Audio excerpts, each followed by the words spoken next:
Hello，歡迎光臨足球通，足球通全球二波會友。睇埋今日嘅三場賽事咧，就所有16強咧已經全部誕生啦。等陣間咧會同大家講下啦，16強上下半區嘅一個走線嘅。咁啊，今日三場波咧就係早場嘅澳洲和咗埃及1-1，12碼互射之下咧，澳洲輸2-4啦，就出局啦。咁啊，另外第二場波嘅經典啦，阿根廷經過加時賽咧3-2。一場咧諗住係弱肉強食嘅賽事，演變成為一場咧就係驚心動魄嘅險勝，擊敗咗咧佛得角，咁啊攞到啦晉級資格。第三場波啱睇完啦，哥倫比亞咧就係1-0擊敗咗加納，亦都淘汰對手啦，係晉身16強嘅。咁啊，當然要先講下呢場阿根廷啦，美斯嘅帶領之下啦，對住佛得角。咁啊初頭咧，大家諗住都係贏幾隻嘅問題啫。咁啊點估得到咧，可以去睇到咧去加時仲要領先2-1之下咧，仲要俾人追成2-2，咁啊，跟住去到最後咧，先至3-2，唉，真係驚心動魄，咁啊，比得起琴日嗰場葡萄牙對克羅地亞啦，都係即係有過之而無不及。咁啊，好早咧就第二節啊，美斯嘅波啦，好靚嘅一個攞完之後就射網頂啦，係幫阿根廷領先嘅。咁下半場咧，嗰邊佛得角禁制啦，咁啊由呢一個杜亞迪嘅一個窄角度抽射啦，係將比數追平。咁啊，去到加時賽嘅好早時間啦，利辛祖馬天尼斯又係咧就係憑藉住死球啦、角球嘅一個咧就 second 波啦，係左腳射翻個網頂啦，亦都係射到2-1。咁跟住咧就係出現一個金球啦，呢個卡巴爾嘅左邊嘅邊線附近嘅一個咧就係內彎嘅 curse， 一個咧好靚手擺一位死角，摸都摸唔到嘅咁一個遠射啦，咁啊令到咧就馬天尼斯投降，咁啊2-2。咁啊，跟住之後咧，就去到110幾分鐘啦，就係羅美路嘅頭槌啦，造就咗對方啦，保格斯嘅呢個烏龍啦，最終咧好艱難地啦，阿根廷咧就係攞到咧就晉級資格，係經過咧係不懈努力啦，同埋幾經艱辛之下咧，先至晉級嘅。咁啊呢個咁嘅佛的腳咧，真係唔係咁好抽啊，真係差啲美斯都搞唔掂，真係呢個名咧唔好起錯啊。咁呢場波咧，事實上美斯入波啦嚇，咁啊係佢世界盃決賽周歷史上咧第20個入波，咁而家咧已經領先咧麥巴比咧係2隻啦。咁啊麥巴比咧遲啲聽日咧可以再追趕啊。反正咧呢個歷史紀錄咧大家都係你追我趕嘅。咁後邊嗰啲咧有啲就幾難追噶啦，因為咧高路斯啊、朗拿度啊已經退咗役啦，係嘛？咁轟炸基姆拿嗰啲亦都即係作古啦嚇。咁啊哈利簡恩咧而家13個入波咧，相對有一定嘅距離咯嚇。咁啊呢場波咧，事實上數據你睇翻啦，其實佛得角嗰個表現咧，特別進攻端咧係唔錯嘅。當然啦，佢冇阿根廷咁高啦，22射10中阿根廷，佢係16射5中，其實都唔差喎。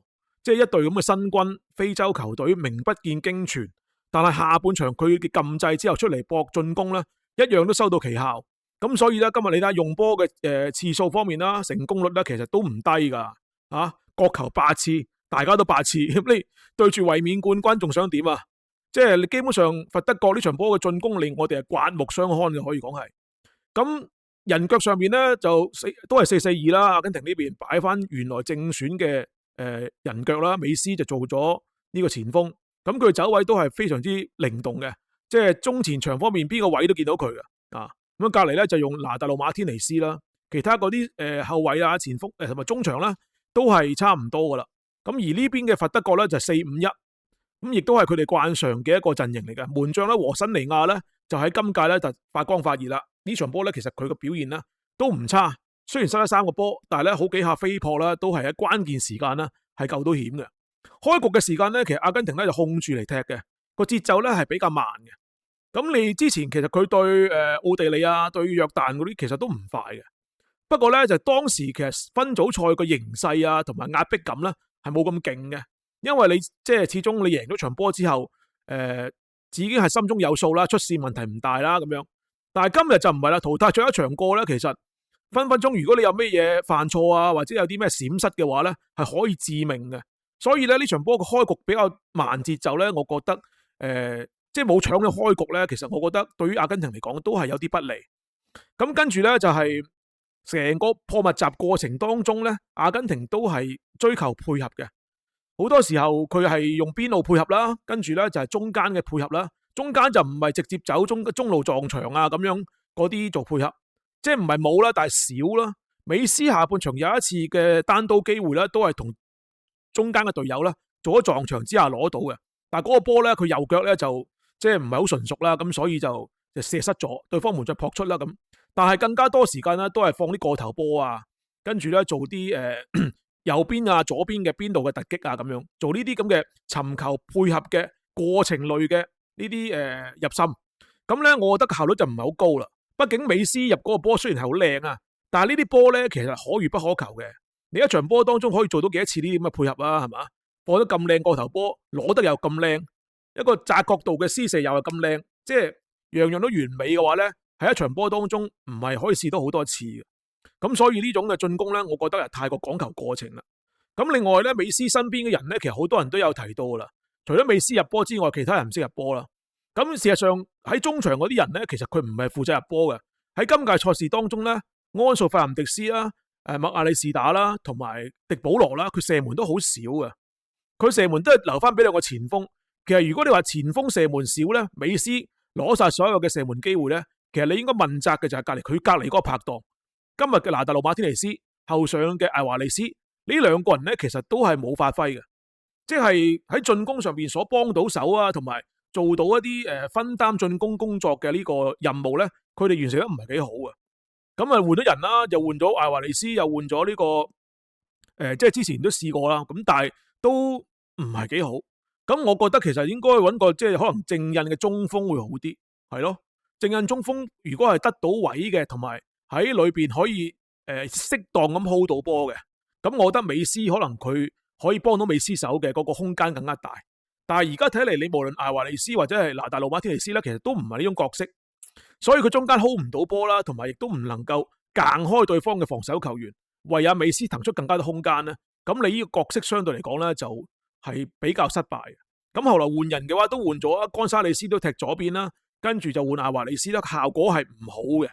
喺嗰陣時我哋直播嗰陣時咧，我就建議佢用翻祖些盧比斯。祖些盧比斯喺友賽嘅時候上過場，咁亦都上一場波對約旦都上咗下，咁佢起碼係一個叫做中鋒啦。咁即係類似係咪做翻前基斯普啊嗰啲咁嘅角色啦？咁有呢啲人喺度嘅話咧，可能令到美斯嘅嗰個即係機會咧會更加多咯。但係總體嚟講，今日前鋒線咧，包括呢個賽事到而家為止咧，除咗美斯之外，其他人嘅表現咧都唔係咁滿意嘅。咁而下半場咧，佛德國就禁制啦，其實即係加強進攻啦。呢個情況咧有啲似琴日嘅克羅地亞，因為佢上半場都係守住踢嘅，大巴嘅，同埋咧就即係用一種身體對抗啊、硬淨啊，同埋密集兵力啦喺中路防守嘅。冇人估到喺咁嘅情況之下，佢夠膽出嚟進攻，就等於琴日克羅地亞下半場出嚟進攻，大家都估唔到。咁而無獨有偶就係克羅地亞同埋今日嘅佛德國，佢出嚟進攻都係有效嘅。其實喺失波之前嗰段時間咧，我哋直播嘅時候都講咗啦。我即係啱啱話音講咯，我話喂，你咁樣守落去唔係好係路嘅，喂，對面啲攻勢都幾多，同埋咧側擊咧其實做到嘢嘅，即係未講完咧佢就已經失波啦。你睇到個勢咧係唔係好對路？點解唔對路咧？首先就係佢中路人少啊，4-4-2嘅話咧，其實兩個邊一拉開咧，你中間得兩個人啊嘛，就係安素同埋呢個麥亞里士打，安素更加多喺前邊嘅。咁你中間唔夠人咧，佢中間有3個人，佢中間夾住你咧，人數比你多咧，你個波斷嘅話咧，你後邊就唔夠人啦，即係個邊就好薄弱啦。所以咧，其實中路冇人咧，佢後來去到1-1嘅時候咧，主教練嘅史卡朗尼先換入咗咧，就係阿帕列迪斯，多翻個中場嘅人，咁就會件事好啲。但係咧，其實我哋睇到佢1-0領先後，去到下半場其實都唔係好係路啦，即係嗰陣錘咧，可能喺當時阿根廷聞唔到啊，但係咧其實有啲攞地味嘅。佢兩邊路嗰邊咧，嗰邊卡巴爾喺左路啦，就係右路摩里拉係咁連番衝擊，衝到咧阿根廷都係有啲應接不暇嘅。咁所以嗰個失波咧係一種集體反應嚟嘅。咁喺呢個時間咧，即係領先1-0之後咧，佢冇乘勝追擊。同之前我就講啦，法國同埋呢個西班牙，琴日嘅西班牙，前日嘅法國咧，其實佢哋都係喺第二節開始發威嘅。第一節發吽哣，第二節發威，但係一入波咧，佢就即係連續入噶，即係佢係有乘勝追擊嘅呢種做法嘅。阿根廷冇1-0，其實一啲都唔穩陣噶嘛。你進攻上面太過鬆懈，防守上面咧亦都係精神唔集中咧，就導致嗰個失波嘅出現啦。咁之後咧就即係大家知咧就係去到加時啦，加時就係中堅啊，利申祖入波啦，羅美路就冇入波嘅，嗰個入波咧其實佢壓住對手嘅一個烏龍咁樣。咁但係你見到咧，除咗美斯之外，其他識入波嘅人就得中堅啦。咁可以見到咧，其實前線方面咧，進攻上面嘅問題咧，其實都係即係你需要解決咯。因為我哋多次都講過啦，我最近都成日講呢個話題，即係話點解你唔用傳中咧？點解你唔用遠射咧？即係你見到今日阿根廷入嘅其中兩個波都係角球嚟嘅，利申祖嗰個波係角球嘅 second 波，跟住咧就係羅美路嗰個造成對方嘅烏龍咧，又係角球嚟嘅。角球係咩意思咧？就係簡單傳中啫嘛，係咪啊？既然你角球係有得着嘅話，你簡單傳中，只要中間啲人到位都可以傳噶。但係佢哋從來都唔考慮，第一時間唔考慮傳中嘅，亦都唔考慮遠射。今日嘅遠射好似得一次，就係安素費南迪斯有一個外圍20幾碼嘅一個遠射。但係呢啲波其實往往係打破僵局嘅好好嘅辦法嚟噶嘛？點解冇人用咧？點解佢唔識用咧？葡萄牙唔用，英格蘭唔用，阿根廷亦都唔用。阿根廷節奏仲要好慢。咁呢啲做法嘅話，其實更加有利於對方嘅布防啦。因為我啱先講過啦，你之前對奧地利啊，對呢啲乜阿爾及利亞，對方唔係拍大巴嘅，亦都唔係呢啲叫做堅決嘅防反踢法，所以咧就佢會更加好過啲咯。但係你今日喺淘汰賽呢個環境之下，對住一隊非洲球隊，佢拍大巴，其實你唔用啲直接簡單嘅攻擊方式咧，你就係好低效率嘅。到人哋進攻你嘅時候，你防守1對1咧，你又冇太多嘅即係揸拿。利申祖個身體條件又唔算話非常之好嘅，就算羅美路都好，都唔一定夠人哋大隻嘅，係嘛？當佢拱到去你禁區前面1對1嘅時候咧，佢傳又好射又好咧，其實你唔一定能夠限制得到佢啊。所以咧，其實今日防守上面咧，當對方鋪出嚟嘅時候咧，阿根廷係感受到好明顯嘅壓力嘅。咁加埋嗰個世界波啦，呢個卡巴爾嗰個遠射啦，我當時直播咧已經第一時間講，係諗起90世界盃咧，西德嗰陣時對住荷蘭嗰個呢個布林美嘅入波啊，就係喺大概嗰個位置射翻個遠處咧就係入。咁呢個入波比嗰個波好似更加靚，因為角度更加刁鑽啦，更加死角。或者好似係2018年嗰陣時德國對住瑞典啦，就係呢個卻奧斯啊，東尼卻奧斯嘅一個入波，又係絕殺嗰個波，射得又係好靚，都係喺呢啲位置咧，就用呢個腳內檔啦，卻遠處嘅。反正呢個波咧，我認為係今年嘅其中一個金球啦。睇到而家睇咗成大話90場波啦，有邊個波靚過呢一腳嘅咧？暫時好似我就諗唔到啦。咁如果大家覺得邊個波比呢個金球更靚嘅咧，不妨 comment 講下啦啊！咁總之嚟講咧，呢場波係阿根廷衛冕途中嘅一個好寶貴嘅一課，即係對於你進攻上面嘅考驗啦，防守嘅考驗啦，其實都應該咧係對主教練啦係一個警醒。進攻上邊你嘅辦法可唔可以再多樣啲，係嘛？用嘅人嗰兩個唔得嘅話，換啲新嘅有中鋒屬性嘅人啦，係幫美斯打出空間。防守上邊點樣可以喺中場人數上面咧，唔好搞到咁劣勢啦，邊度突擊咧？減少一對一同人哋即係對抗嘅機會，多啲協防啊，多啲兩個人去做一啲叫做區域防守。咁嘅話咧，你嘅身材條件上面嘅劣勢咧，可能會相對咧係被淡化。總之咧，呢場波咧，我覺得對於阿根廷咧都係好重要嘅。不過有時候咧，如果你要爭冠軍咧，出啲咁嘅叫做加時賽啊，或者係晉級比較艱難嘅波咧，其實有時候係冠軍上。我覺得而家大家都會覺得喂，阿根廷唔夠法國強喎，可能啊。咁但係波啲嘢有時唔係咁計嘅，始終上下半區對到先講啦。總之嚟緊時間咧，佢哋就可能唔會再對一啲咧就係咁嚴重拍大巴嘅球隊啦。咁對住一啲都係有翻咁上下實力啊，有翻咁上下斤兩嘅波，可能更加多講緊係對攻啊等等嘅戰術。咁拍大巴嘅嘢以後先講啦。但係咧，始終攻防兩端好多嘅原則啊，同埋好多嘅戰術咧，其實都係需要考究嘅。跟住剩翻兩場波咧，我哋就簡單啲講啦。哥倫比亞1-0贏咗加納，呢場波咧就係啱啱踢完啦。咁啊入波咧就阿連拿斯啦，係中場方面咧哥倫比亞嘅主力，咁啊入咗一個咧係中路接應，咁啊好早時間1-0領先啦。其實場波咧，我覺得都幾一邊倒嘅，我覺得啊，雖然咧加納都有啲反撲，但係你睇下個全場0.2幾 X 高，8射0中唔到目標嘅，係嘛？咁你點樣同人哋困咧？係嘛？即係加納嘅進攻啦、反擊啦，更加多都係雷聲大雨點少噶啦。咁其實老實講啦，哥倫比亞嘅風格屬性咧係有啲克制呢個非洲波嘅。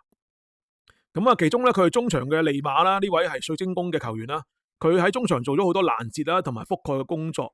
喺即係一啲比較唔顯眼嘅功夫嚟講咧，佢係發揮出唔錯嘅呢個功效。佢啦、佩亞達啦，仲有就係呢個利馬啦，呢三個中場咧今日都係好高效嘅。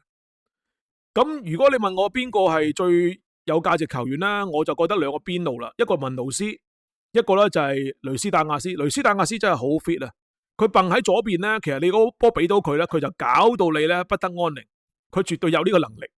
即係而家當打嘅時候咧，呢啲南美球員佢而家當時得令咧，你就真係千祈唔好咧同佢糾纏，即係都好麻煩。有支持嗰陣時山齊士嗰啲啦，我成日講啦，智利嗰陣時強嘅時候，山齊士啊、維杜嗰啲好勁，即係一個打幾個。而家嘅智利啊，即係已經墮落啦，但係輪到哥倫比亞呢啲起咯。咁佢個戰鬥力咧真係好強盛啦。文奴斯係好多強隊都流口水噶，我覺得佢係一個右翼，但係咧佢可以去到中鋒嗰個位置嘅，走動幅度之大，助攻嘅力度之廣咧，我覺得係即係一個奇觀嚟。所以咧佢可以喺右邊咧做好多翻風攪雨嘅工作。咁今日咧其實哥倫比亞開國就傷咗個中鋒啦，高杜巴受傷，但係對方都傷咗右閘。開波無啦啦大家各傷一個啊！高杜巴上場咧，其實係為咗做呢啲即係柱躉式嘅作用啦。但係換咗佢落去之後咧，換翻上咧阿蘇亞雷斯咧，就做多啲控制波咯。咁但係控制方面咧，哥倫比亞都好擅長。你見到個中場控制好自如嘅，係啊，咩時候控住個波就交翻後，有時候咧直線係塞翻去前邊咧。其實佢個揀擇係好多，同埋個選擇性咧亦都好廣，亦都有精度嘅。咁我睇完即係32強啊，或者係過去咁多場波咧，有好幾隊波唔一定係強隊啊，但係佢嘅交波啊、控波嘅能力咧係俾我哋好深印象。一隊就係墨西哥啦，一隊咧就係美國，仲有一隊就係呢個哥倫比亞。其實佢哋嗰啲用波啊，同埋喺中前場嘅合理性咧，係比好多強隊都好嘅啊。所以咧呢啲波，我覺得真係即係應該係其中一隊咧，叫做叫黑馬啦。你係咪叫黑馬咧？其實佢好強，10幾位嘅排名世界排名咁，所以你話黑馬又唔一定好啱啊。不過就係即係實力好強下咯。身材對抗上邊咧，哥倫比亞又唔怕啲非洲波啊。你又係咁硬，我又咁硬，大家硬淨鬥硬淨，佢絕對喺對抗上面咧唔會輸蝕。另外最令我欣賞咧就係啱啱提到嗰樣嘢啦，佢係有遠射又有傳中嘅哥倫比亞。你睇下佢係點樣對呢個非洲球隊，佢打咗2次啦，喺分組賽對剛果嗰場波，其實又係完全優勢，有一隻咁算入咗少啦。今日都係優勢，亦都係1-0，兩場波都係1-0啫。但係其實場面方面佢嘅威脅程度咧係好大嘅。咁佢嘅遠射傳中係唔會拘泥於要等啲人企好晒位啊，跟住實在冇辦法啊先傳中。佢唔係嘅，佢第一時間有需要就傳中噶啦。入嗰個波就係傳中嚟嘅，傳中之後後點就漏咗，咁啊俾阿連拿斯射入咯，係咪？佢雙軌拍門，所以其實傳中對住啲咁嘅非洲波或者係啲防守見稱嘅球隊咧，其實係好有作用嘅。不過好多強隊就唔用啫嘛。強隊覺得我扭翻2下先，猜翻2下先，邊度滲透下先咁樣，搞得2嚟咧就呢啲機會已經錯失咗啦。遠射又係，佢有阿 J Rock、路迪古斯啊，後來上昆達路嗰啲，其實個個都有遠射腳頭。遠射其實亦都係一個咧唔錯嘅範數，所以哥倫比亞俾我印象咧非常之好啊。咁就加納就相對點講咧，可以做嘅嘢都係呢啲啦。咁佢哋都擁有一啲非洲波嘅即係傳統缺點啦，好似防守上面。後點成日漏人嘅，失個波後點，其實都唔係淨係失個波啦，好幾次傳中後點都睇唔到人嘅。有時啲高波落嚟咧，就係3個人 mark 一個位，剩翻有一個對方嘅球員都冇人 mark 嘅，即係啲非洲波就係咁噶啦。所以你有乜可能唔用高波啊？係咪？英格蘭對剛果唔用高波，係咪？蠢咯！你哥倫比亞點做？哥倫比亞做得非常之好，係嘛？咁另外中場上邊一上腳，有時 hold 波 hold 得2下，個波甩咗咧，俾人哋打翻轉頭咧。啲加納係好劣勢，好驚嘅，次次都即係如果你係佢嘅主教練咧，你就好驚。所以始終咧喺中場上面嗰個對決咧，其實佢哋都係劣勢啊。咁另外射術不精啦，係嘛，8射得0中，咁基本上冇乜威脅嘅。你咁樣你怕咩啫？你都做唔到籠啊，對面嘅門將都唔使撲救。咁另外人員方面咧，今日斯曼游就喺左邊，但係其實對方對佢都有重點佈置啊。佢左路有時候都唔一定好行邊啊。有時喺中間突破啊，但係人啊太多，佢啊過唔到，射門好多次都俾人 block 咗。原來加納咧仲有右邊有古道斯啊，即係熱刺受傷嗰個咧，咁啊今屆入選唔到啦，即係變咗係唔能夠兩翼齊飛啦，都係有啲可惜嘅。後來咧就基羅斯都換咗人嘅，換入咗好似呢個阿法達胡啊，咁啊仲有左邊啊比恩斯，但係個效果都唔好嘅。雖然得個快啦，但係喺邊度突破咧，好多時候都過唔到對方嘅防守球員，所以咧換人都無果啦，最終咧只能夠咧就係輸一隻都算唔錯啦。其實我覺得啊，跟住就最尾就係早場啦，埃及對住南非呢場波咧真係一場5-5波嚟嘅，12碼互射都啱噶啦。事實上啊，真係大家都咁高咁大，埃及咧就稍為幼細啲啦，就都唔係好幼細係嘛。澳洲就稍為硬淨啲啦，咁又唔硬淨得好多咁樣。最搞笑就係其實兩邊嘅嗰個踢法咧，都唔係就係即係自己個秉持風格嘅。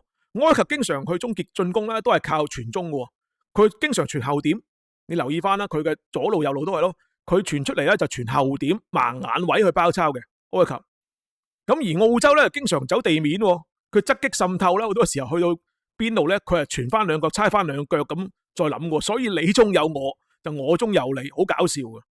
咁當然啦，其實我覺得澳洲大部分時間咧，佢用波都係比較果斷嘅，同埋咧相互之間有默契啦，同埋個戰術痕跡係好濃厚嘅。咁所以咧，其實都做到，特別係喺中場中段嘅時間啦，做到更加多埋門嘅攻勢啦。不過佢把握就相對差啲啦，同埋有時候你做得太複雜咧，啲組織過程啊、邊路滲透太複雜，唔啱你嗰窿嘢啦，澳洲始終係粗線條球隊，做翻啲直接啲嘢好啲咯。佢入嗰個波又係傳中嚟嘅，所以傳中好好用噶，係嘛？咁佢自己唔識用啫嘛。咁就即係去到攻防兩端嘅時候咧，我覺得無論邊個進攻緊嗰隊波咧，就叫緊糊，好似對面俾人進攻嗰隊波咧就好不安嘅，好驚嘅，啲防守都好似係唔係好可靠咁樣啦。咁啊，最終咧就拉到1-1到中場啦，咁就係合理嘅比分嚟嘅。12碼互射咧就要講下啦，就係呢個上咗阿賴恩啦，即係澳洲嘅老門將啦，佢係118分鐘嘅時候上場嘅，專登上去咧就係夠12碼。但係呢一位老將咧，事實上個即係表現係不敢恭維啦，好幾次都係喐咗先咧就真係對面識做啦，你喐左邊佢係射右邊，係嘛？一個疾步啊，你喐咗先咁就多得你唔少，所以基本上佢4個波咧全部都撲唔到，得一次係估中方向啊，3次都估唔中方向。咁喺咁嘅情況之下，自己仲有2個中堅或者後衛咧係射高咗啦，咁所以咁就黯然落敗啦。呢個澳洲成場波咧，其實就 X 高咧就加納多啲，但係其實我覺得埋門嗰個質素啊或者係威脅度都差唔多好多啊。澳洲得一次中籠啊，16射1中，真係太離譜啦！即係喺嗰個中籠次數上面太少啦，入禁區次數係大家差唔多咁樣咯。咁基本上場波都係5波，邊個晉級其實都合理嘅。咁但係咧澳洲死埋咧，就亞太區咧已經冇球隊咧係去16強啦。咁呢個有啲可惜啦，感覺上。好啦，咁啊而家咧16強已經全部產生啦。我同大家講講啦，上半區咧就係巴拉圭對法國，加拿大對住摩洛哥，跟住咧就係西班牙對葡萄牙，同埋咧就係比利時對住美國。咁跟住咧就下半區咧就係巴西對挪威啦，英格蘭挑戰咧就係東道主嘅墨西哥。跟住咧就呢個阿根廷會對住埃及，同埋咧瑞士對哥倫比亞。咁啊16強組成方面呢，就係2隊非洲波，埃及啦同埋摩洛哥啦。中北美3隊，美國、墨西哥、加拿大。咁啊然之後南美咧係4隊，除咗巴西、阿根廷之外咧，仲有咧就係巴拉圭同埋哥倫比亞。歐洲咧係7隊波，咁啊就唔數啦。咁啊都係一啲大家熟悉嘅球隊啦。咁啊呢個16強出現之後，大家覺得上下半區嘅情況係點樣咧？邊個係？睇到而家之後啊，4場波過後咧，有冇咩心目中嘅冠軍之選咧？不妨咧 comment 講下。好啦，咁就多謝各位收聽啦，同埋收睇啊。咁我就暫時講到呢度啦。咁啊，聽日嘅直播咧都暫時唔做住啊，唞一日先。聽日咧就有法國啦，同埋加拿大會出戰嘅。咁啊，但係咧我哋都睇波為主。睇完波之後咧，就作出片咧同大家講翻啦賽後嘅綜述。咁啊喺度感謝各位咧支持我哋嘅朋友啦，同埋一啲會員朋友嘅贊助啦吓，咁啊我哋咧聽日同一時間咧就再傾過，歡迎各位咧 like 啦同埋 share，仲有咧就係 comment。